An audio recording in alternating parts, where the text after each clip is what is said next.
Welcome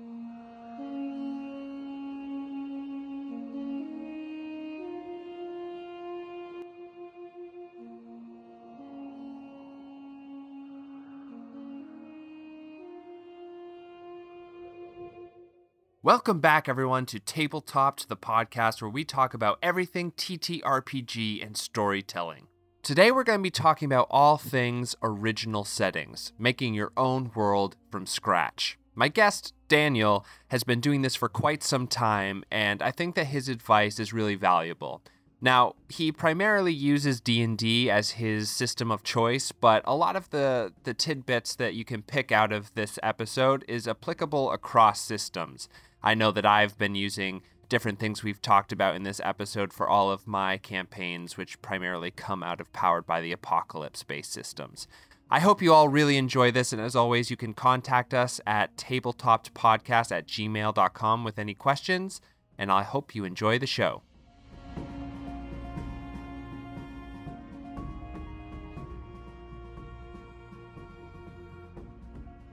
How you feeling?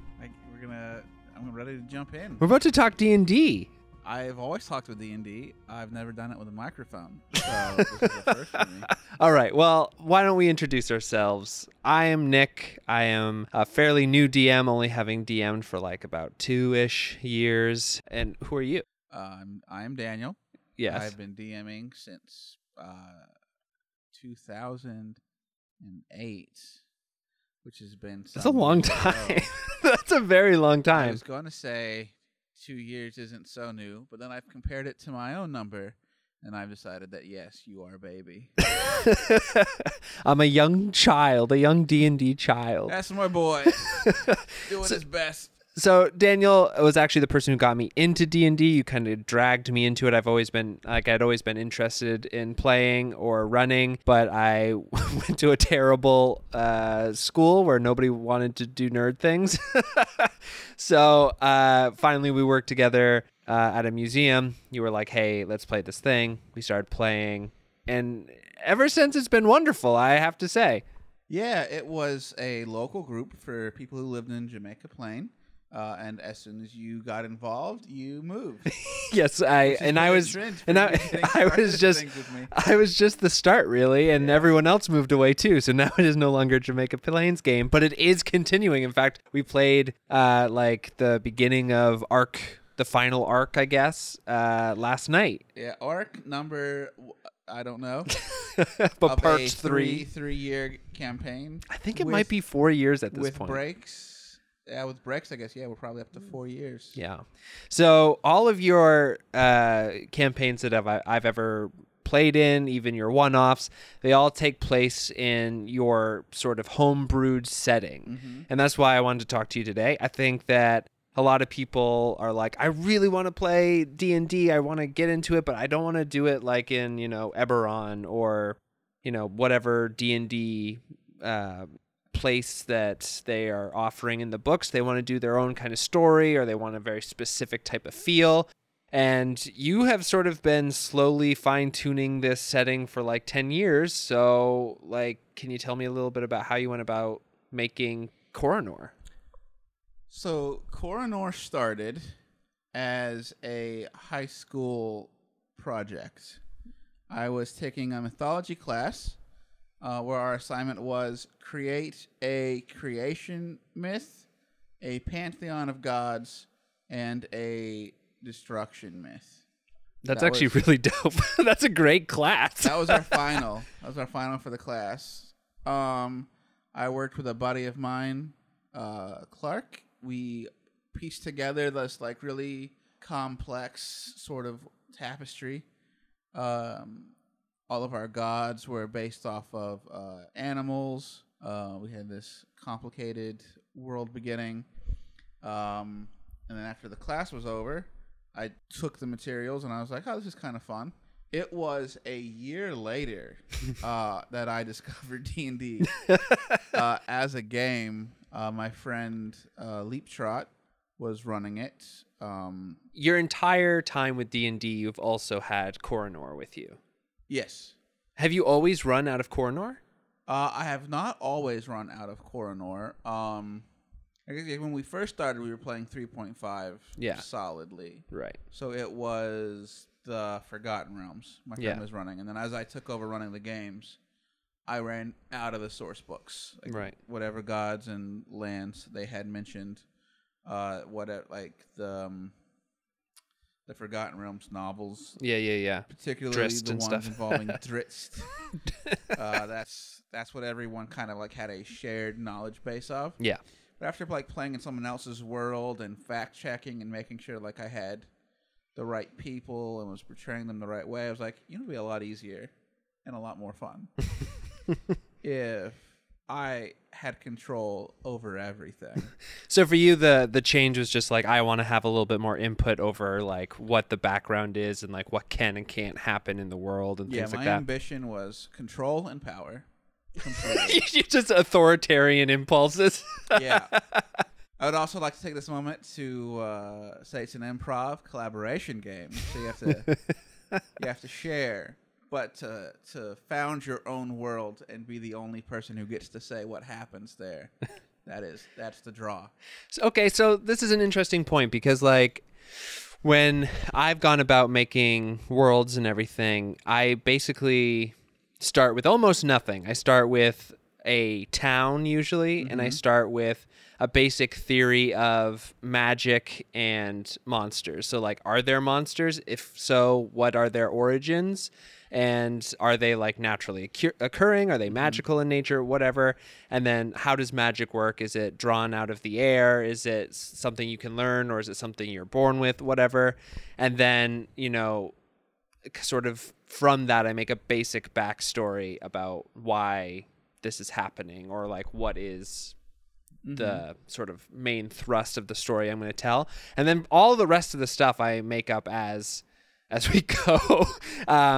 But when like I play in Cornor, I set in and you're like, okay, I have like a 300-page document somewhere about like all of the histories and ages and like the Great Freeze and like, you know, all of the first pantheon of gods dying off and this new pantheon coming in, and then they're leaving and someone else is, and like you have all of this like tucked away in your brain. Like, how do you strike a balance between that improv and like the stuff that you've written and you have for yourself? I wish I knew how to answer that. I don't think there is a balance. I think it's an ebb and flow. The world is built, but it's always changing based on if players have a better idea than one that I had. So it's just theft. I mean, I 100% endorse thievery. Interpretation and mimicry, I think. Yeah. Not theft. Sure. But yeah, you set the stage, and then you just let whatever is going to happen. And then if you have to retcon it, you retcon it later. Who's going to know? So when you go about, like, if someone were to sit down with you and say, like, I really want to make my own setting, but I have no idea where to start, where would you start? You want to start with what is important to you. Like, what kind of game do you want to play? Do you mean, like, what excites you to write, or what? Yeah, what kind of story would you want to read about? Do you like political dramas? Do you like action adventure? Do you like intrigue, magic and mystery? You got to start with a theme. Yeah. And you can build up from there with what you want to do. Yeah, I think that tracks with what I do as well. Like when I made one of my settings, it's called Lakewood. I sort of started by saying, like, I really love, you know, cosmic horror.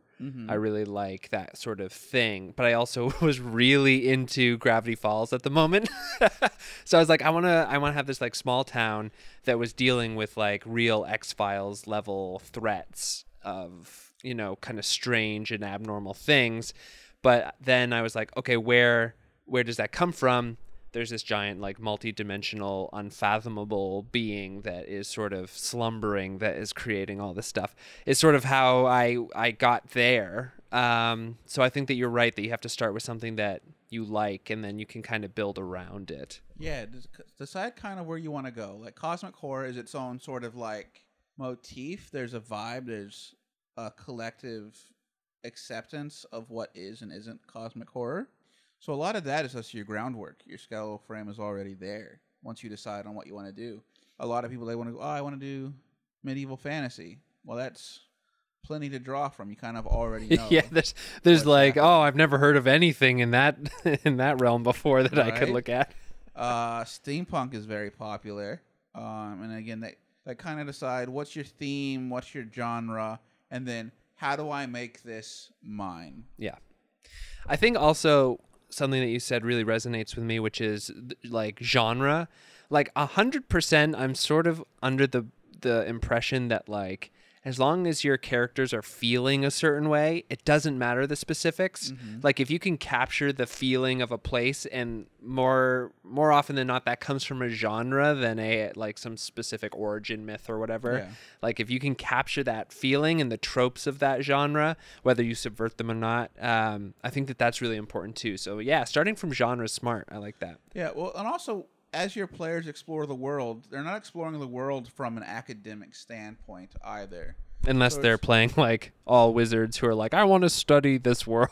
Right. They're going to get their lore and their world building from the other characters that live in it. So you also don't need a bunch of like academic papers. I do have food webs in a notebook. What preys on what? How do the animals exist? Yeah. But that's because one of my favorite subjects is biology. Yeah. So I kind of want the biology of my world To feel to real. make sense. Yeah. So when I was trying to explain monsters, I was like, well, they're not going to be able to support themselves in this ecosystem. Yeah. They're too big. They're too destructive. How do I get monsters? Yeah. That's why I invented sort of the rift phenomenon. Right. Things Where falling through. The magic just sort of like comes in places and tears space-time, and Yeah. things mutate if they're too close or things pass through. Mm-hmm. And that's why since we've been playing, even when they're not like mentioned or a big part of the plot, you the players and people of the world know rifts are no good. Yeah. They're naturally occurring phenomenons, and they're best to be avoided. That's actually really funny. I've never once as a player in the game thought about like the ecology of where we were, but it like I'm kind of I'm glad I'm getting that across. but I'm kind of thinking back on it and I'm like, oh yeah, that makes sense, because like there was that time where we were in like the fields and there were those like raptor bird things that I tried to tame. Yeah, the Rimiornes. Yeah, and they were like in near the river because they were feeding upon like marrow and like the smaller animals around. So it's interesting. I just never thought about it. Like I guess it's sort of like how we're like, oh hey, look, there's a rabbit, but we also know that like hawks eat rabbits, but we don't really think about that. Yeah, you see the very rabbit, much. you expect the wolves and the hawks. Yeah. I want my world to be like, oh yeah, there's a predatory bird on these coastal plains. Yeah. Yeah, they're staying near the food sources. That I want it to make sense. I want it to make so much sense that you don't actually question it. You're Yeah. just like, oh yeah, this monster would be here. Yeah. This creature, this fantastical beast is where I would find it right here. So the next step then would be to try to, and I think this is maybe the hardest part about having your own setting, is then imparting knowledge onto players about your setting. Like what you just said, like some of it you don't want them to ever think about. It just works and it makes the world tick, and then they interact with it without even knowing it. But how do you give information to the players? Because like one of the biggest things I think in tabletop games is when you as the GM are describing something and then a player says like, would I know something about that? And you know what I mean? Like the lack of the player knowledge versus the character knowledge.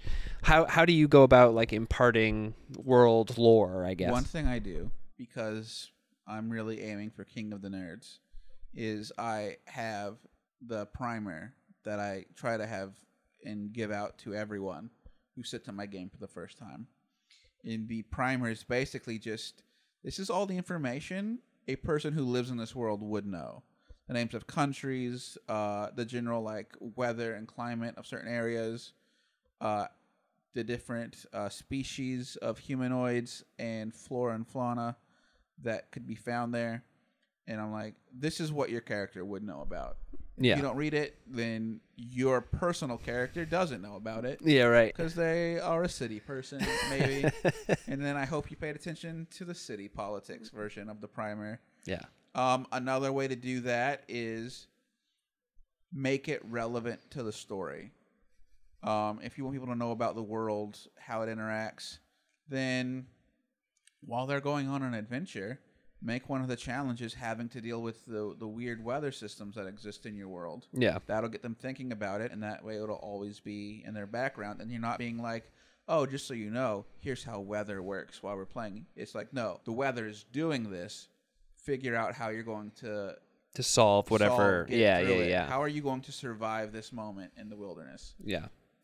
So also something that kind of comes up sometimes is that, like, during especially like a longer campaign, stuff can, slowly develop and all that kind of stuff. How do you stay true to your core like genre or belief about the beginning of your setting versus like where you are 3 years down the line? Do you just say like you said, it's constantly changing, it adapts or whatever due to the players, or is there something that you do to try to kind of steer? Because you play like a lot of open world campaigns where we kind of just like trot around wherever we want to go and kind of stumble upon weird adventures and stuff. And one way, that's how I keep the world going in my direction, keeping you moving so that you don't over-influence one particular point. Right. And change things. You're always adapting to the new things that you're coming up and learning more about. And another, again, D&D, it's all about collaborative storytelling. Just you tell your players what's kind of happening, and most of the time, players will react to your world as you have described it. They're not going to go out of their way to make something change or happen differently. Yeah. And if they do try, well, magic's a thing that exists. So maybe this one time magic has warped it a bit. Yeah, right. I think that also this is a good distinction between D&D and other TTRPGs, like the one that we're playing right now, which is my Westwood campaign. Mm-hmm. I really encourage you guys to tell me how certain things in the world work, or certain places function, or who is where and stuff like that, because I really want to rope you guys into like having a buy-in to the world. Yeah. So I guess there is sort of like two different philosophies there as well, of like you said, keep people moving through, and they're sort of they are experiencing the world influence them, and they are going to have to deal with that. And I think the other philosophy that I would also recommend giving a try is like having your players influence the world directly and change it dramatically. And those are two wildly different campaigns and wildly different sort of settings and feelings, but they are both like super valid. I think that's really cool. I feel that second practice works best with the other games that I don't think are designed to last for as long. Right. In which case you don't really commit to anything. Yeah. Or they're really good for something that you're building early, and maybe say you don't actually have a good understanding, or you haven't crossed all your T's yet, is to let the players then inform you of how they think things should work, and wrap that into what you're building yourself. Yeah. Yeah, I think that, in my opinion, it's super important to also honor character stuff in their backstories and everything. So like I would suggest that if you are trying to build your own campaign setting as well, that if you're doing a session 0, or if you're starting your first campaign in a homemade setting, to really make sure your characters write something that functions within the world as you are going to create it. Don't make like somebody being like, yeah, I raised dragons for a living. I was like a dragon farmer. And then your setting's like, oh, dragons have been dead for 500 years. So it just doesn't work that way, Right, which is a good point to mention, because in my games, the dragons have been extinct for centuries. Right. Everyone hates it. But it was part of my world-building mythos and my cryosis part of like why the world works the way that it does. So sometimes you do set up things that players are like, I want a pet dragon. Well, you can't have one. They're all dead. Yeah, and in that way you can kind of exert limits, especially in like a open world campaign where there aren't very many guardrails. You can kind of enforce a few things. Some things are very specific to your campaign setting, and you need to let people know well in advance what those are.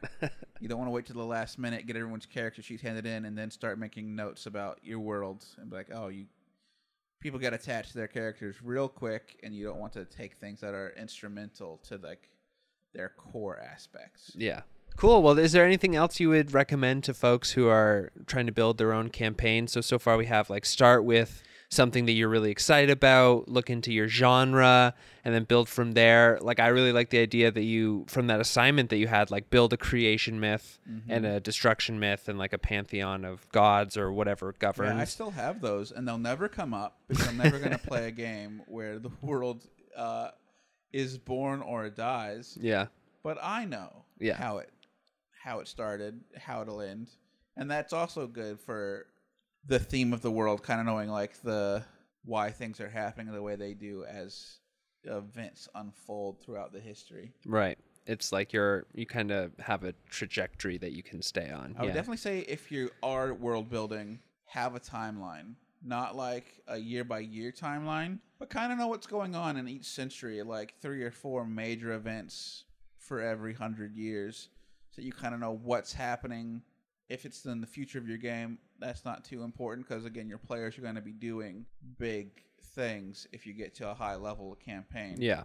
So they're probably going to be one of those 3 or 4 things in a century. But you should definitely know, like, your world's history enough to know why the countries are where they are, or why the land masses are broken or formed the way that they are. Or like why certain kingdoms don't talk to each other or whatever. Right. Know what's been happening. Know who has beef with who. Yeah, exactly. The general political layout. Yeah, I think that's smart, just having a general sense.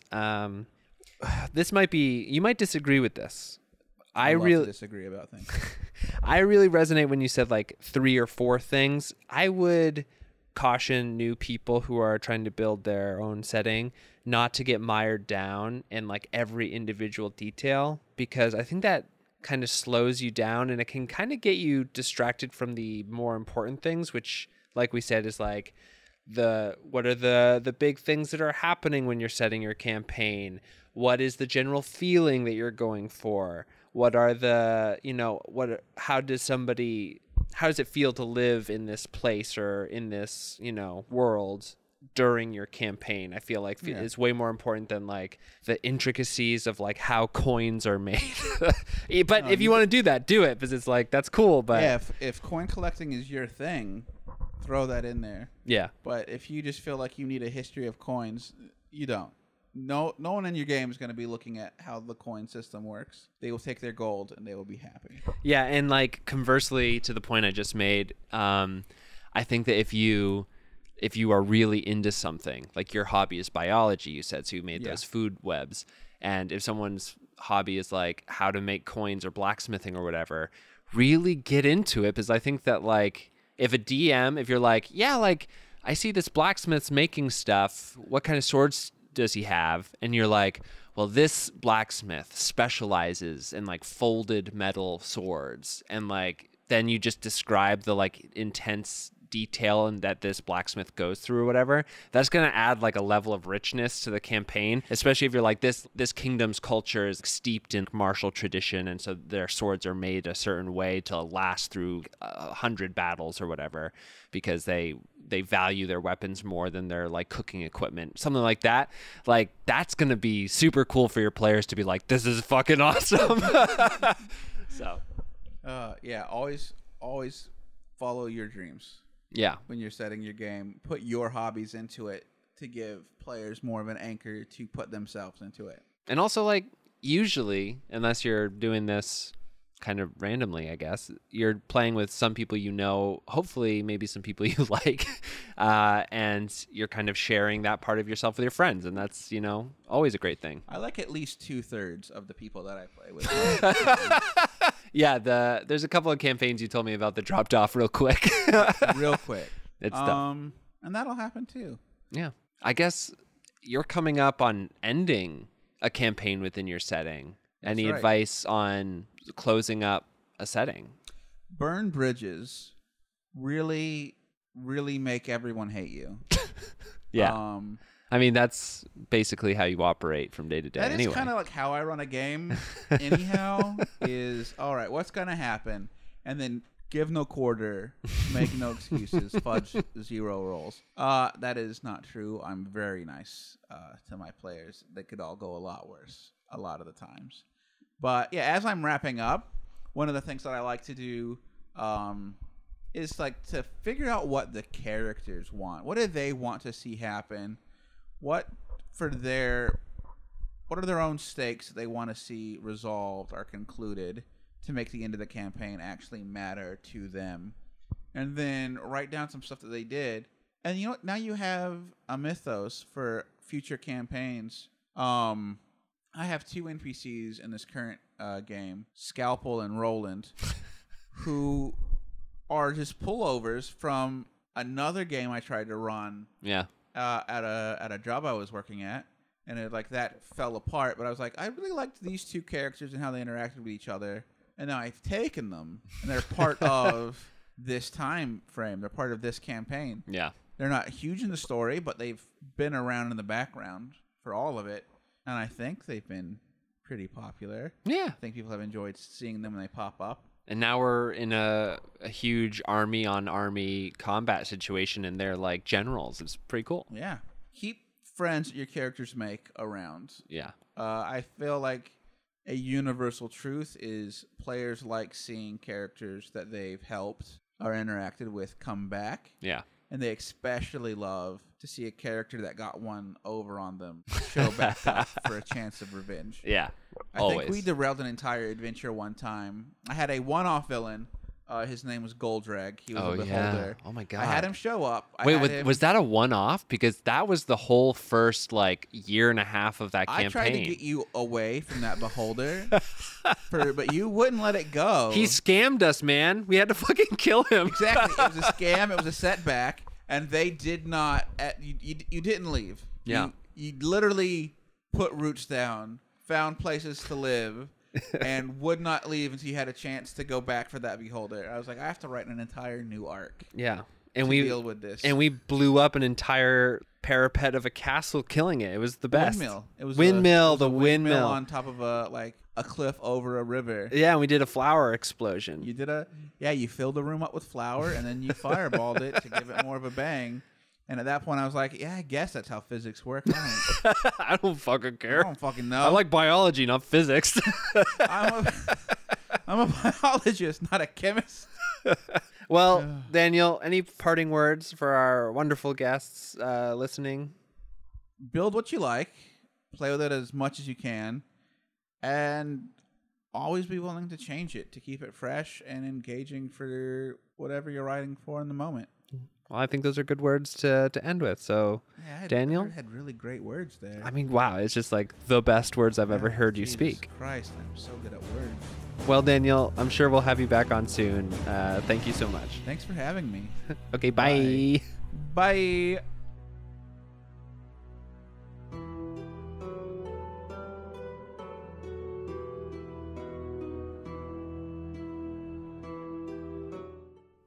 All right, everyone, that is the episode. I hope you enjoyed it. I know I did. If you really enjoy the show, please give us a 5-star rating and subscribe. It really helps us get our podcast out there. And as always, if you do have questions, send them to tabletopodcast@gmail.com. We would love to answer them on a future episode. Thanks so much.